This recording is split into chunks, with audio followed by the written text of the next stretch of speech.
Hello, everyone, and welcome back to Perpetual Chess. I have a guest I'm excited to speak with that we will introduce momentarily, but wanted to give a shout out, as always, to our sponsors, Chessable.com. Some of their new courses include World Chess Champion Strategy for Club Players, which is by we're interviewing a person from the Netherlands, another Netherlands native. I am Thomas Willems, presented by NM Brian Tillis.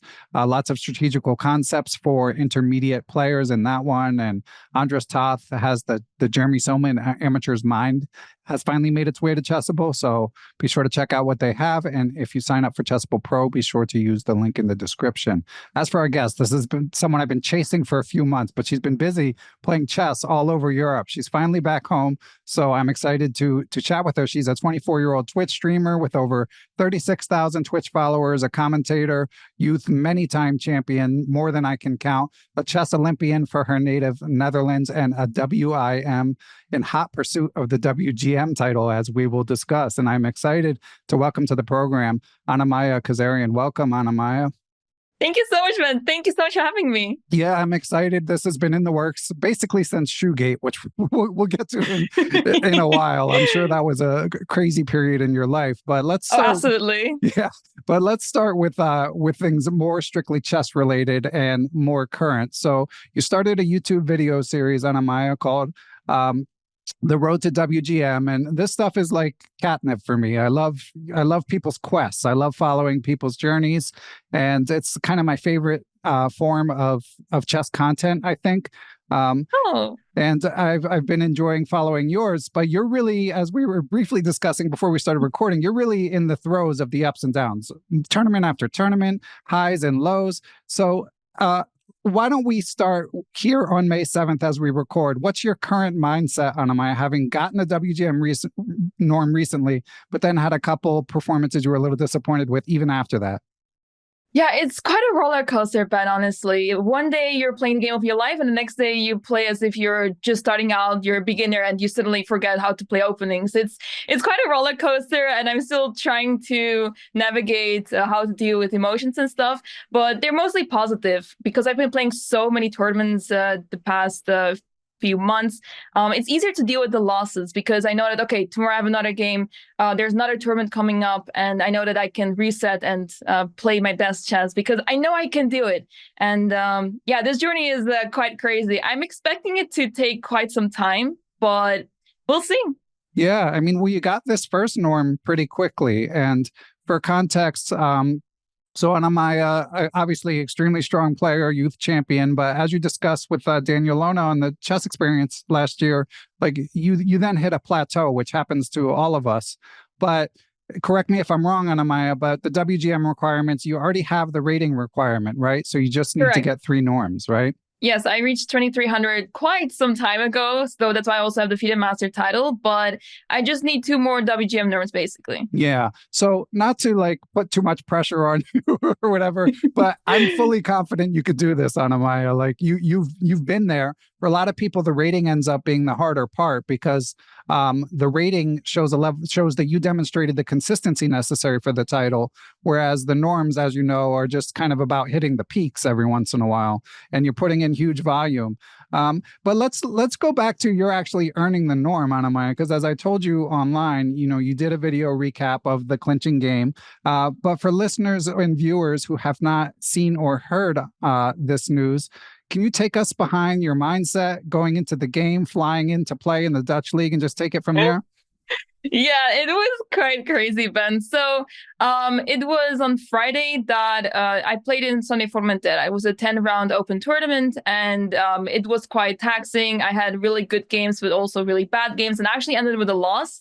And because of that, I missed out on the women's prize and all of that stuff. I lost rating. I'm still winning rating from the tournament, but ending with a loss is quite devastating when you're able to win quite a lot if you win. But I knew that I had another game to play. So as soon as the tournament ended, I had to pack, I had to get ready. And in the evening, I flew back home to play the next day in the Dutch League. Now, the Dutch League is a tournament that happens basically once every month. So you have 1 round in a month over the duration of it's an entire season. So this was the final round. And I knew that coming into this game that, okay, I need to face a 2200 at least and also win that game. So I really didn't want to play this game beforehand because I knew that, okay, I'm playing this tournament. I don't want to rush back home and play with only a few hours of sleep or something. I want to be rested for my game. But then once I knew that, okay, I'm playing for a Norm, I have to play. I have no choice anymore. So yeah, I showed up to my game. I was really exhausted and tired from traveling. I believe I got home at around like 2 a.m. So yeah, I didn't really get much sleep. And also, when you're coming back home from a tournament, you have like a lot of adrenaline going on. So it's harder to go get back to sleep. But yeah, I showed up to my game and I saw my opponent. I also realized before the game actually started that the lineup of the players that they were not just like low 2200s, but they were either high 2200s or 2300s or even higher. So I knew that, okay, this is going to be quite difficult because I'm in a must-win situation. I know that I'm playing the white pieces, but I don't know what's going to happen. And yeah, the game itself was really, really, really stressful. Yeah, and watching your recap, you really feel the emotions. I mean, you talk about how like you're playing the game, you have a great position, but it's hard to focus on the game. And I think that's something that all of us can relate to when they're playing for what they consider to be a milestone, or I mean, obviously it's a milestone for you in this case, or a prize. Do you have any advice, Anna-Maja, for how to handle moments like that? It's tough because me personally, during that game, I'm usually quite bad with time management. I'm improving on it a lot recently, but this game, I believe I had like 17 minutes on move 13. So that's not so much until the 14th move where we get 30 minutes added to our clock. So I was not really handling my emotions very well because constantly I was thinking about the result I needed to win. There was no other result possible. But at the same time, I'm just undecisive. What do I do in the game? What moves do I make? And how do I make it as complicated as possible for my opponent? But yeah, I think generally the advice I could give, or at least what one should try to do, is to just stay calm and just focus on the game itself. Try to not focus on the result and just enjoy it as much as you can, because the result you can't do much about. Of course, it's based on the moves, but also on the opponent's moves. And sometimes it happens that your opponent just plays really well. So the best advice I can give is to just have fun, enjoy the game, and the result you will deserve. If the result is what you deserve, then you deserve it, right? So if you win the game, then you deserve it probably in some way. And if you lost, well, it happens, and all you can think of is trying to do your best next time. All right, Anna-Maja, we're going to clip that for the next time you have a big game, so you can play it back for yourself a little. Oh no, no, because it's a great pep talk and it's great advice. And I also wanted to get a little more color. So I watched your Sunway Formentera, the aforementioned tournament you finished like right before you fly home to try to get this Norm. And I was curious, like, did you make your recap in between? Like, did you make your recap that like right after the round or that night, or did you like catch up later? I believe I caught up later. I actually don't recall very well because I was recording so many recaps. So it was like I finished Sunway Formentera. I didn't do the last two rounds just yet because I was very busy. Last two rounds are always very tricky because the last round is very early. So you just don't really have much time altogether. But I think it was pretty soon after the game, yeah, because I was basically in the middle of trying to figure out when to record what to do when. But I think this game where I got the Norm, I recorded very quickly after the game, yeah. And Anna-Maja, in hearing you discuss you're streaming these games, I'm curious, like, obviously it's been a big thing. You've talked in the past about how you were inspired partially getting into streaming by Alexandra Botez, and obviously she's been traveling frequently with her sister and streaming. So have Dina, Belenkaya, and many other streamers. What's your approach to streaming these tournaments live? Like, do you feel heightened tension because of that? Honestly, not really. It's kind of, I'm already used to having, let's say, spectators watching the game with the stream or without the stream. So you don't really notice it as much when you're so focused on the game. And I also try to not prioritize streaming as much. Of course, I want to have the stream set up for the game, but let's say some technical issue happens, the stream dies or whatever, it's out of my control. And during the game, I don't want to focus on it as much. So I simply set up the stream and then fully focus on the game. So I don't really feel much pressure during the game. But of course, you know that there's people watching, and that makes you kind of more cautious about, okay, I don't want to make a one move blunder. I don't want to be checkmated in one all of a sudden because people will see this. So I guess it's very comparable to being on a DGT board altogether, because once you're on a DGT board, people will be able to view your games live. And you know that there's always going to be people watching, whether that's your family members or friends or whoever. So I'm kind of used to it already in a way. Yeah, that makes sense. And with your streams, do you have people commentating, or is it just like just you and just the board? Excuse me.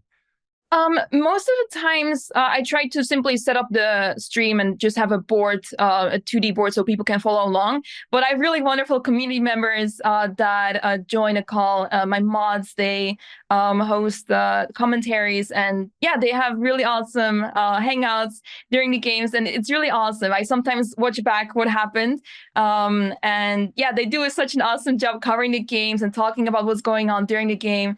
And it's really nice to view the comments back, especially after a win, because then you can like experience all the joy that they had during the game. So I really enjoy that. Sometimes I get someone on to host the entire stream. I recently had my friend Aagaard host a stream in Reykjavik Open, which was really awesome. So yeah, a lot of community members help to keep the stream going as well, which is really amazing. Nice. Yeah, I played WGM Dina Belenkaya down in Charlotte about a year and a half ago at Alto, one of their fun events. And so she streamed the game, and it was what struck me about it. I talked about this with Dina when I subsequently interviewed her, is she's all business, first of all, but I mean, she's very nice, but like during the game, all business. And after the game, she like runs out of there to go upstairs to recap the game with her community. So I watched her post. She beat me. She's a stronger player than me. So I watched her post-mortem in order to like get insights from the game. So is that something that you're doing as well? Or do you like let yourself breathe when the game's over? Usually after the game, I basically like grab my phone where the camera is on, and I am basically streaming outside of the venue, Wow. like, hey guys, this happened, and quickly chatting about the game, what happened, what mistake did I make, where did it go wrong, or what move was great, or something like that. I guess a little post-mortem, but not like too deep or something, because I want to save most of it for the recap that I will record afterwards. Right. So yeah, I really enjoy just catching up with the stream and see what's going on. Yeah, and I do like the slightly more thoughtful, like in terms of, as I told you, I love watching people's tournament recaps. It doesn't have to be top players. I like sharing people's experiences, but I do find when it's slightly produced and they've given some thought to the analysis, as opposed to when they hop on a stream and it's clipped, you can tell the difference a little bit. And Anna-Maja, so obviously your Twitch channel seems to be doing great. You know, you've gotten a lot of followers, and now you're playing all the time. Like, is the goal of the tournament? Like, how do you separate your Twitch goals versus your chess goals? It's very difficult, honestly. I used to focus on Twitch a lot. I was streaming very regularly, playing a lot of online blitz. But recently I made a switch to really start focusing on over-the-board chess, because I'm naturally a competitive chess player. From a very young age, I was pretty good. And I always wanted to get better, continue, and be able to play tournaments. And because of my streaming career, I have been able to participate already in so many open tournaments, and I want to do so much more. So recently I made a change that I want to focus more on actually improving rather than just having fun. I mean, I'm still having fun, but in a different way.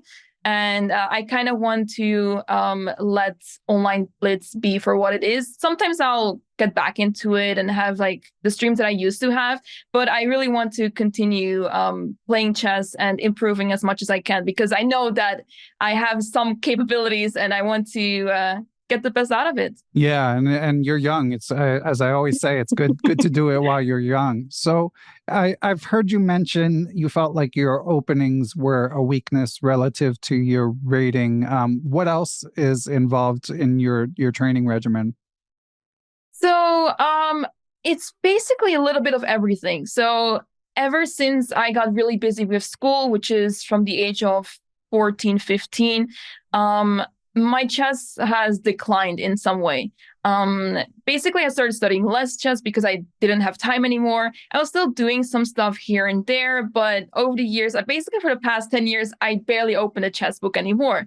I still had really good achievements. I became European champion at age 15 in 2015. So there was still something left despite the lack of studying. But over the years, I was losing rating. And I realized that, I need to change something. And that's why recently I made this decision that I really want to switch to actually studying chess as well while being a content creator.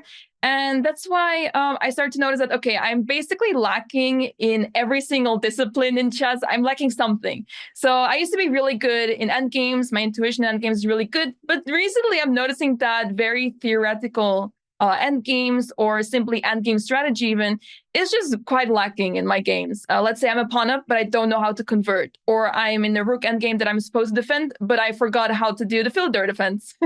So there's many cases like this in my chess that I'm noticing that I simply need to work on. So every single part of the game, there is something that is like, okay, there's something wrong there. I need to kind of brush up my technique and get better at it. But one thing, as you said, openings is really kind of a big deal because, I get tricked in opening way too many times. It's less bad these days. I tend to get better at the opening now because of better preparation. But still, it's very noticeable that there are some gaps in my repertoire, so I need to fix that. Okay. Yeah. And Anna-Maja, your Wikipedia page, by the way, is like a novel.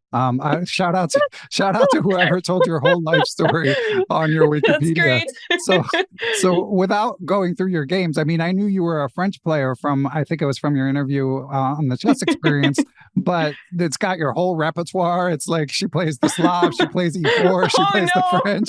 That would explain why I'm struggling in opening. Everyone knows my game. Exactly.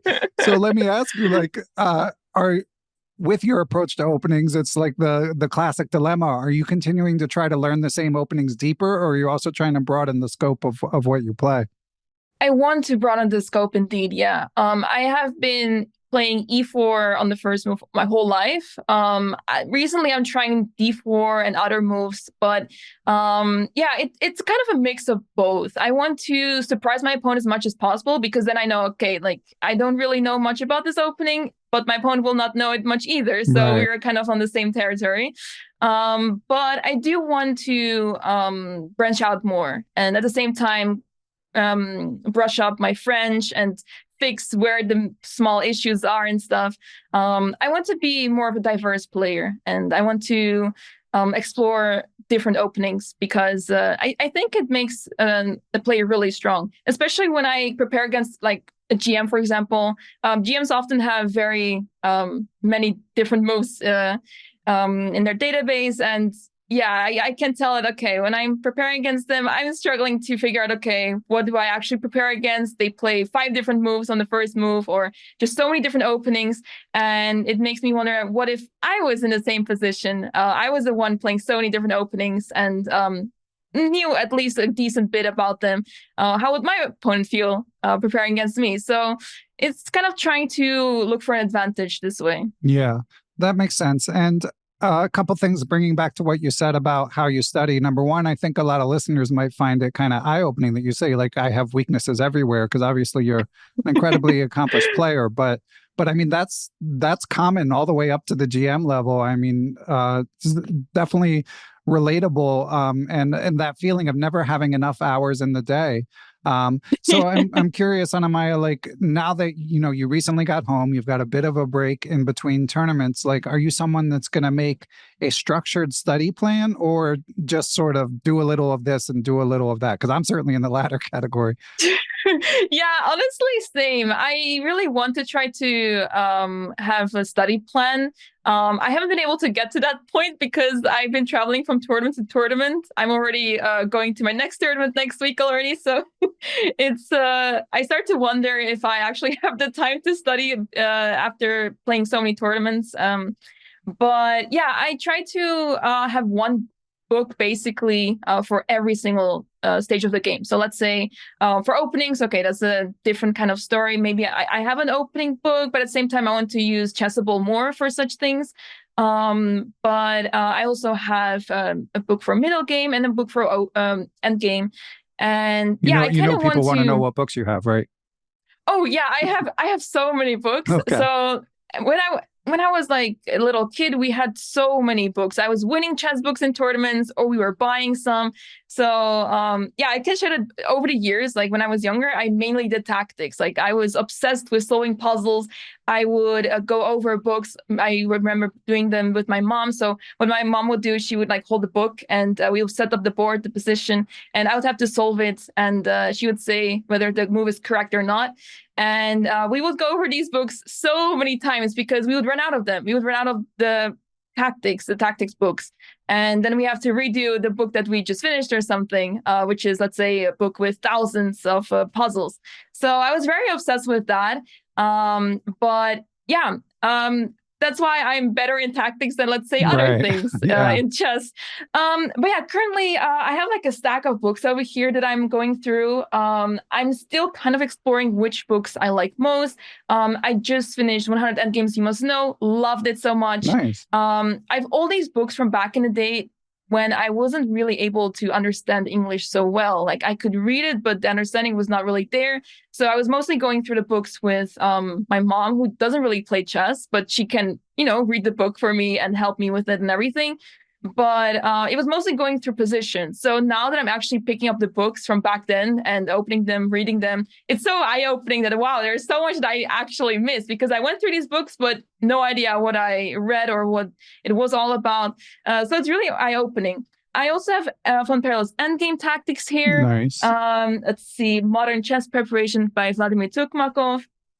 Who doesn't know the book Zurich International Chess Tournament from Bronstein, and Jacob Aagaard's Attacking Manual. Love this one. Really want to finish that one. I'm almost halfway, so it's going well. that Zurich book, that one's in descriptive notation, right?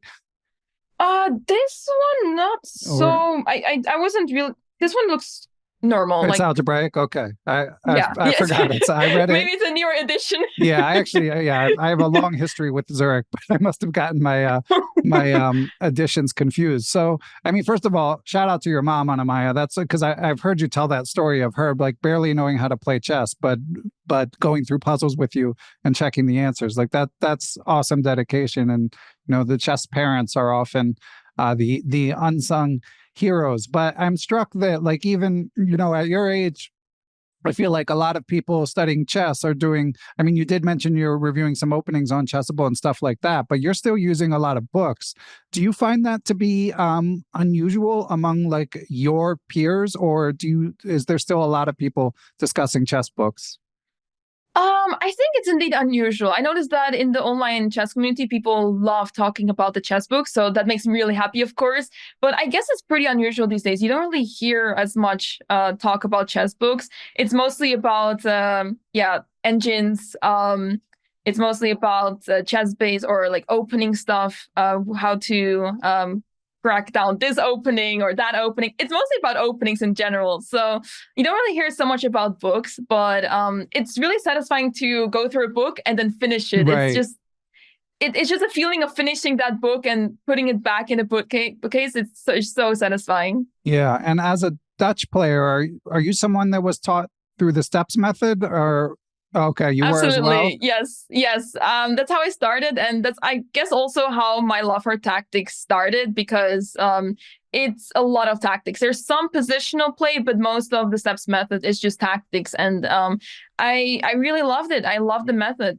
Yeah, and it's funny hearing you describe how you repeated books, because it sounds like sort of by necessity you were doing spaced repetition before we even knew that was that might be a good study method. True. Yeah, I learned a lot of the patterns this way, I feel like. I mean, I didn't really notice it as much, but now that I'm doing things like Puzzle Rush and solving puzzles online, I'm starting to notice, okay, there's probably some pattern recognition that I was studying back in the day, and it stayed with me. Okay. And Anna-Maja, you mentioned you're off to your next tournament next week. That will also probably be about when this pod comes out. So what's next? Where can people watch you next? Next, I'm going to Sharjah Masters. I'm playing in the Challengers section. So you have Masters that is 2,500 plus, and I am playing in the category below that, which is 1,900 until 2,500. A very strong field. I'm in the middle of it, sort of. So I'm expecting a lot of fun challenges.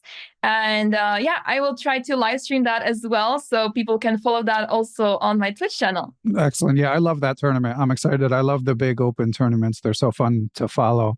And Anna-Maja, bringing it back to what you were saying about your studies. So according to the internet, again, you studied artificial intelligence. Is that right? That's right. Yes. Okay. Score one for the internet getting it right. And are you finished with your studies for now? I finished my bachelor. I didn't want to continue my master's because I wanted to be done with it and then focus on chess for the time being. So I finished it last year, and I'm really glad I was able to do so. Yeah, it's good, if nothing else, to take a break.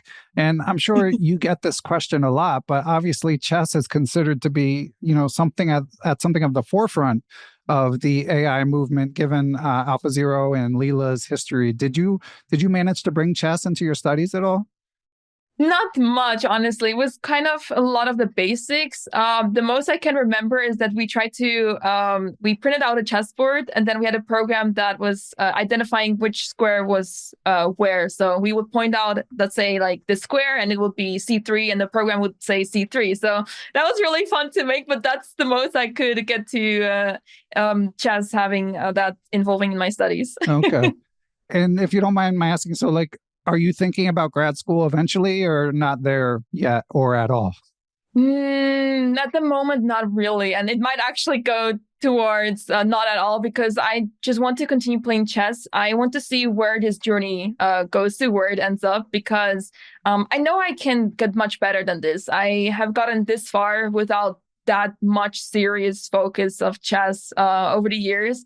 And I know that with the right amount of, time invested into chess, and now that I'm actually starting to enjoy studying chess much more, I think I want to reach a lot of highs, and we'll see how things go for now. Well, I mean, that's great to hear. Obviously, you're an inspiring presence in the chess world, so it's good to hear that you're sticking around.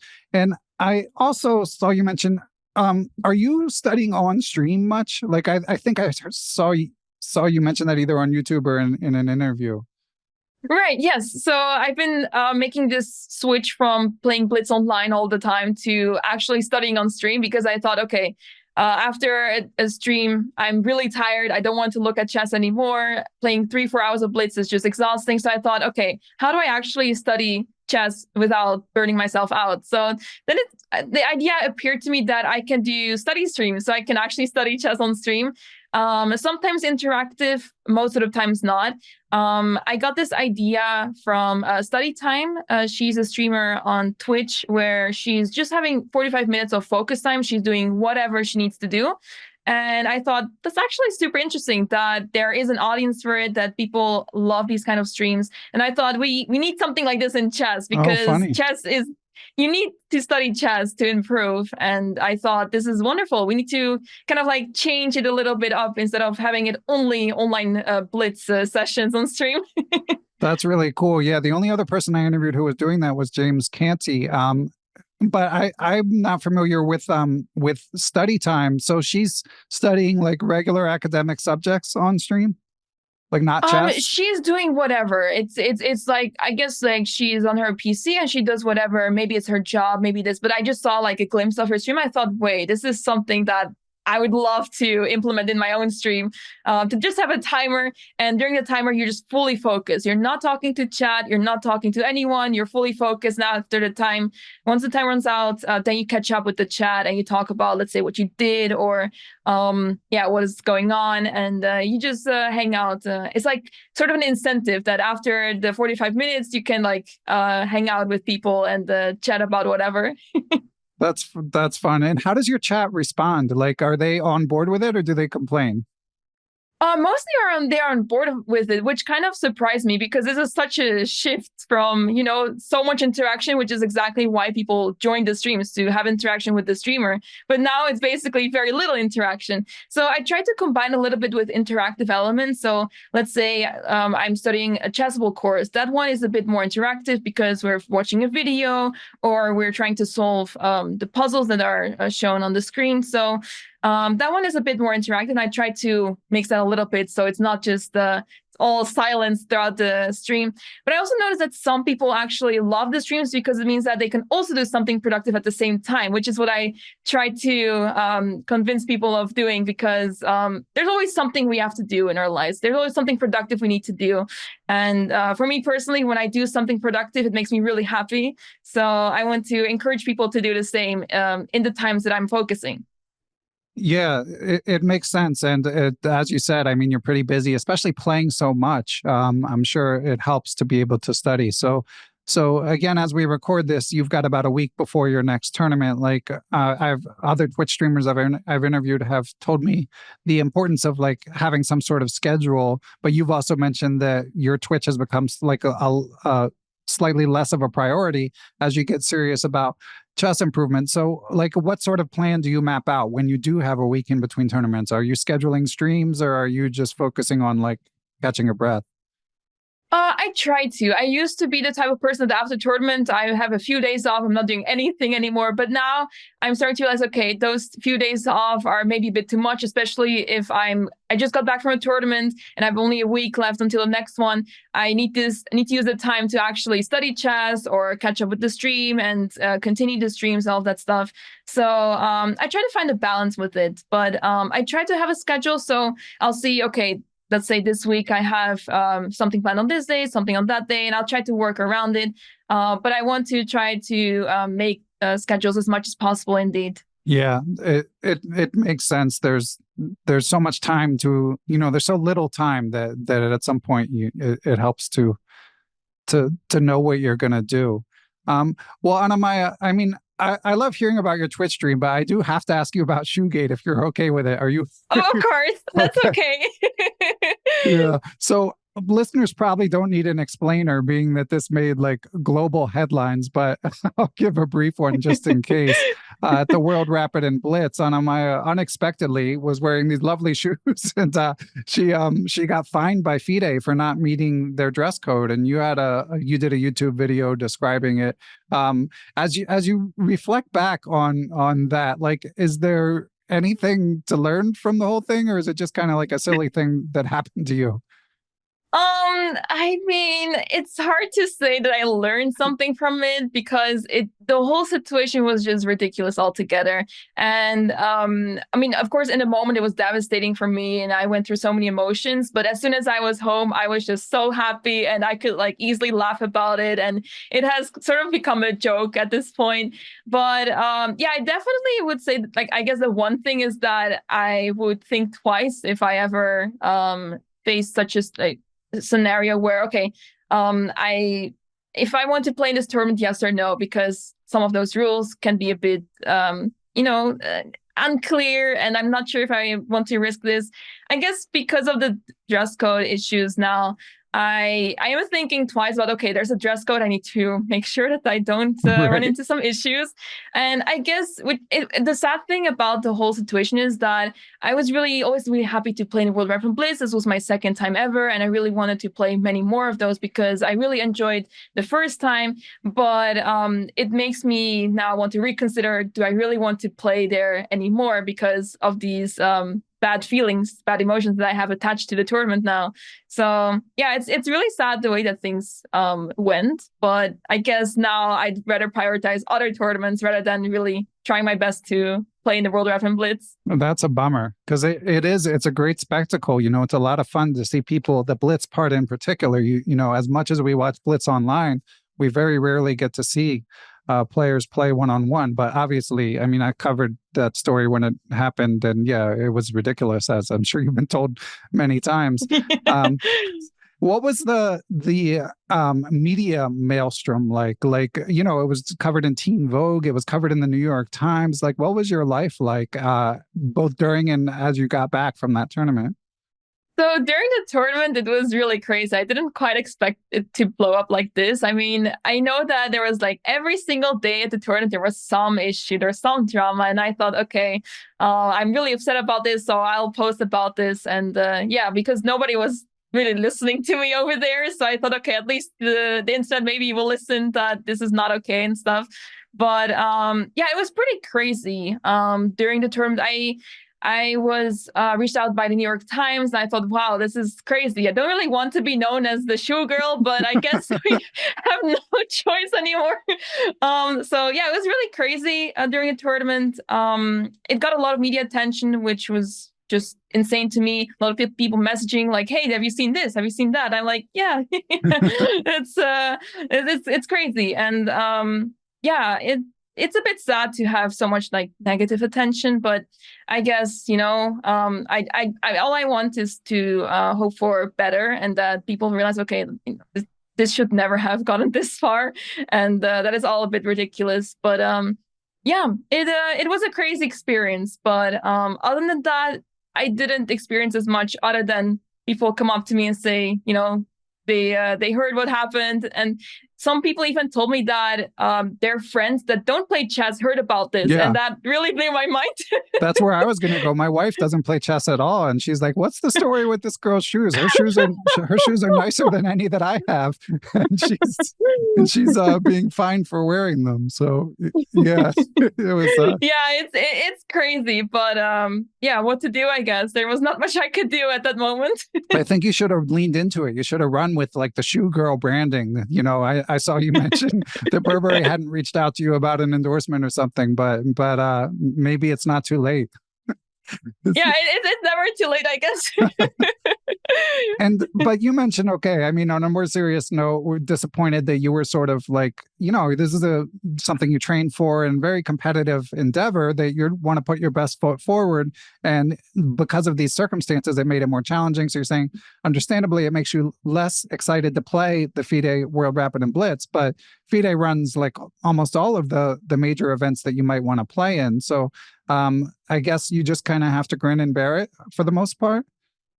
Yeah, the thing is that that's what hurts the most, right? Because you would say that, okay, the organizers, some people may not understand it as much, that when you are playing at a chess tournament, you can really have these kind of things happen out of the blue. It was not like I was doing something that outrageous or something. It was just something that they clearly disagreed with, but it wasn't, I would say it was not that bad of a big deal to make it such a big deal.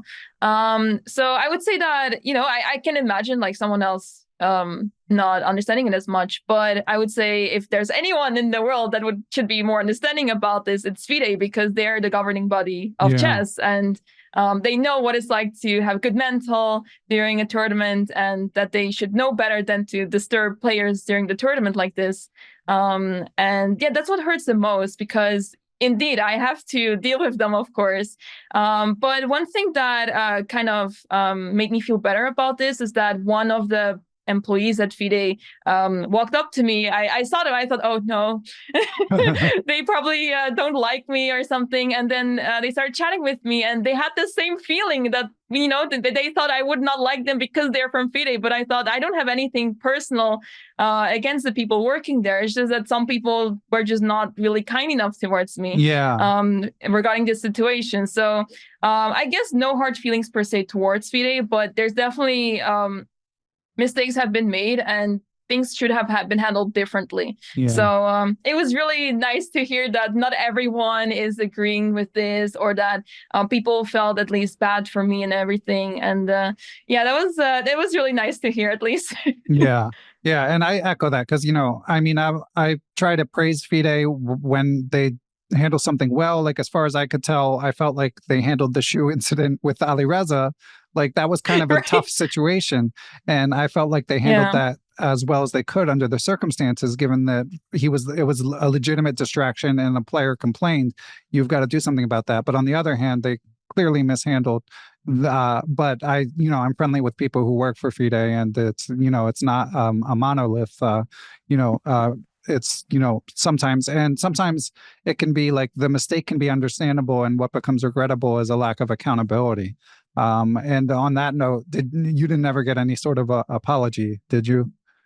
No, which would have been really nice and appreciated, but I feel like they kept going by with the arbiters' decision. So this was a decision made by arbiters, and that's why FIDE is like, yeah, we can't really do much about this. And yeah, I felt kind of cornered in this because I thought, okay, I mean, it's arbiter's decision, but the arbiter is not the fashion police. So it was really strange to me that the arbiter had so much power that FIDE could not do anything about this. But no, didn't get any apology. I also have to note that I also haven't paid the fine. I have not been Okay. asked to pay it. So Okay. they told me there will be a report sent afterwards, and well, I have not received anything. So yeah, I'm not sure what's going to happen next, but it's been months now, so I'm not sure. Okay, so maybe they thought better of it after all. An implicit apology, if not an explicit one. So, Right. so bringing it back to your tournaments, brighter subject. So you've got Sharjah Masters next. So what else do you have that's like definitely on your calendar this year? What is also coming up is the Dutch Championships. Nice. And yeah, they are changing the format this time. It's going to be a knockout format. It used to be simply round robin with they tried to have 8 women play, but it was always a bit difficult to have like a strong field with 8 women. Some players don't are not able to play and stuff like that. But now they want to like make the field bigger, so like more players can join even if they're a bit lower rated. And they're making it a knockout format, and it's I really like it, but at the same time, as a player, it's probably the worst because you don't know when you're out of the tournament. Right. But I really feel like it's rewarding that when you win the match, you advance. It's not like, oh, I beat this person, but I lost this person, but I still won the tournament. It kind of feels strange in a way. Yeah. So, and we've been playing against each other for so long. The Dutch women's chess players, there's not a lot of them. So, yeah, that's why it's really nice that we have these kind of matches now coming up. So I'm really excited for that tournament in July.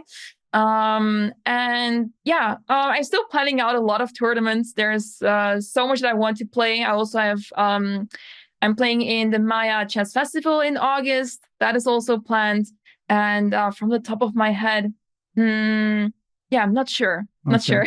and for the Dutch Championship, do you know who you're playing already, and if not yet, do you find out in advance? I will probably find out in advance, but no information known just yet. I don't think it's even in the public known that I will be playing. So. Okay. So this next question, it might not be known yet either, but as one of the stronger players, do you get seeded ahead at all, or is it just like there's 16 players and you play the same number of games as the others? I believe. Yeah, sorry. No I believe the 2 top players will be seeded up, so they will not be playing the first round, basically. I'm not one of them because we have so many strong players now. We have Eline Roebers, Machteld van Forees, and they're up and coming, and they're going really strong. So yeah, I don't think I will be one of the top 2, but yeah, nonetheless, I think the format is really exciting. So doesn't matter really who I'll be facing. Okay. And obviously the Netherlands has a rich chess tradition. I'm always amazed. Like, I try to interview people from all over the world, but I don't put a lot of conscious thought into like what particular country a guest I'm interviewing is from. But I've interviewed so many Dutch guests just because like the Dutch imprint is so large in the chess world. But you also mentioned that there aren't that many women at the professional level in the Netherlands. So A, I'm curious what your theory is for why that is, and B, I know you're working with the Chessqueens Foundation, so I'd love to hear about what you're doing in that regard. Yeah, it's really difficult. It's hard to explain because I think a lot to do. It has to do with the fact that chess is not really, as popular as it is, let's say, in Eastern countries like in East Europe, or in countries like Georgia, Armenia, Azerbaijan, all these countries over there. Chess is very popular there, but here in Netherlands, it's since the pandemic, it's been changing a little bit, but yeah, it's hard to like notice big changes right now. I think like in the next 10 years we should notice the difference probably because more and more people are getting into chess. But I think generally it's really difficult for girls to start with chess, or even like, I mean, of course, like starting with chess is already like quite difficult for girls. It's not really considered a game or sport for girls. But if they get to if they get started with chess, then it's hard to even like stick around because there's not really incentive. There's not many girls around, so you'd rather do something else with your time, or you find other interests. So oftentimes, those that stick around are those that are really successful. So let's say Nina Ruber, she's very successful, so it makes sense for her to stick around. And those that are a little bit less successful, they usually tend to drop out and kind of give up early already. So I think that's a big thing. So that's what we try to do with the chess queens, that we want to maintain that kind of bonding between the girls that play chess. And we try to organize training sessions with the girls. We try to organize events. We have the Chess Queens tournament every single year for the girls. And they love it. They love these kind of like activities and events together, as they come together. And yeah, they don't really see each other otherwise. So to have these kind of activities going on is really important to keep the girls into chess. Yeah, that's great. I'm fully supportive of it. And I guess there was nothing like that when you were a girl rising through the ranks? Not as much. No, I didn't really have like uh, those kind of friends that were girls and playing chess. It was mostly my competitors, let's say. So Right. that made it really difficult. So yeah, growing up, it was really difficult to kind of like blend in the chess world because everyone is your competitor. Everyone is like you're facing them and you're playing against each other at the chessboard. So it's really hard to be friends all the time or something, or to hang out as much. And especially as a girl, I mean, like there's a lot of guys that play chess and they all like travel together and stuff. But with girls, it's very difficult because you don't really have that kind of big group available. So Yeah. yeah, that was really difficult. Yeah. And now as, a traveling, I guess, I mean, you're a chess professional, whether, making your income from Twitch or, there's so many chess sort of self-employed people, and you're in that category. Are you able to make friends with other female players on the circuit now that you're an adult?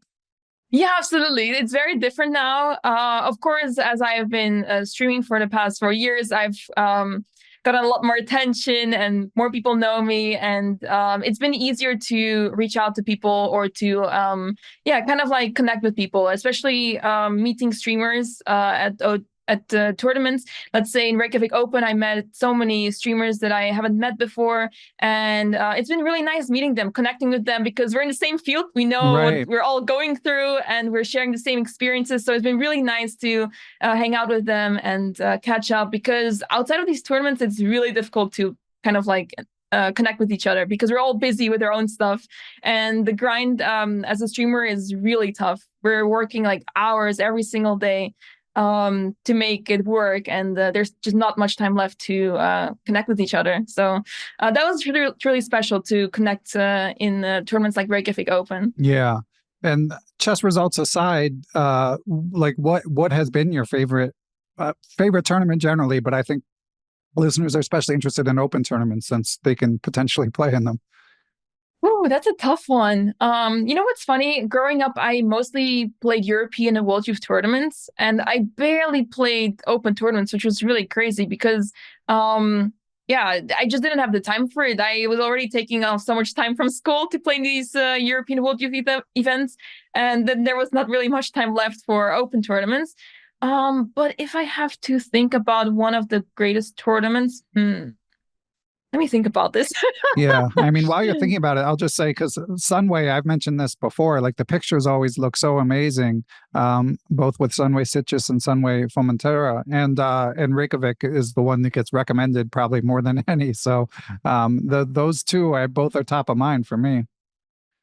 Yeah, I would agree, because the thing is, in Sunny Formentera, they really tried to make it fun. They had so many side events, even though I didn't participate in any of them because I was so focused on the Right. chess. But I think for the average chess player, like, I I mean, personally, I'm already doing like so many things on the side next to my tournament, so that's why I just don't have time to do these side events. But I think for like everyone else that's playing, it's really awesome to participate in those side events.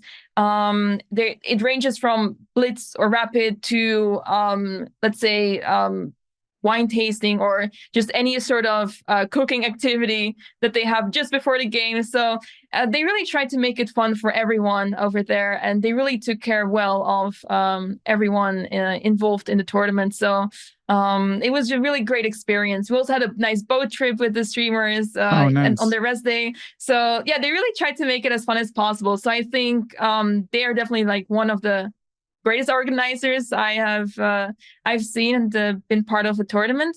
And Reykjavik Open is also like high on the list, of course. The one downside of Reykjavik Open is the amount of players playing there, making it impossible to gain a rating. Oh, okay. So that's like the only issue I have with the tournament. But other than that, the tournament is fantastic. It's really well organized. It's a lot of fun playing there, and the location is just simply amazing. So do you mean because you get paired down fairly often, or the Yeah, player and pool?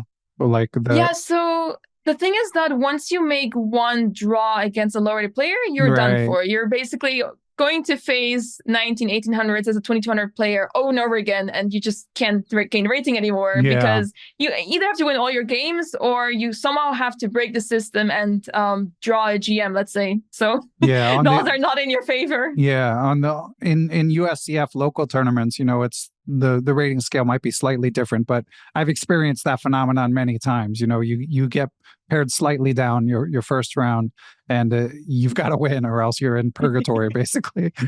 Exactly. Yeah. It's rough, and it sounds, Anna-Maja, like you take these tournaments pretty seriously. So are you like? It sounds like in between rounds you're all business. Is that a fair assessment?